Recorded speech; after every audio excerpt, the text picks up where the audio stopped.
चलित वर्ष शीत आरंभरू पक्षी शिकार हेबा घटना आलोड़न सृष्टि करिछि। कड़ा पहरा सत्वे खोर्धा जिला टांगी वन्यप्राणी विभाग अधीनस्थ दुछिया देईपुर पक्षी सुरक्षा शिविर निकटरू 44टी मृत विदेशागत पक्षी जबत करा जिबा सह जड़े पेशादार पक्षी शिकारी को गिरफ्त करा जाइछि।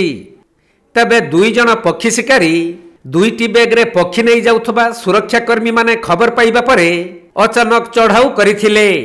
हेले जणे शिकारी भूषंडपुर विधारपुर साहिर ईश्वर भोलंक पुओ भालू भोल फेरार हो जाइथिले भी टांगी थाना अधीनस्थ बड़ साहिर प्रभाकर मल्लिकंक पुओ प्रदीप मल्लिक को सुरक्षाकर्मी माने काबू करि नैथिले।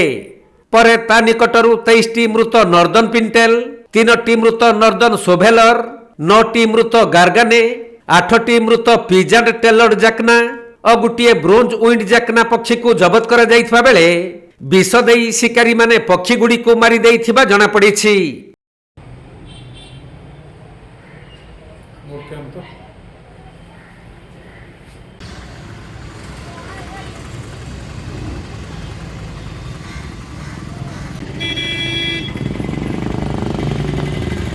खोर्धा जिला प्रतिनिधि प्रशांत कुमार बेहेरा रिपोर्ट, कोणार्क लाइव।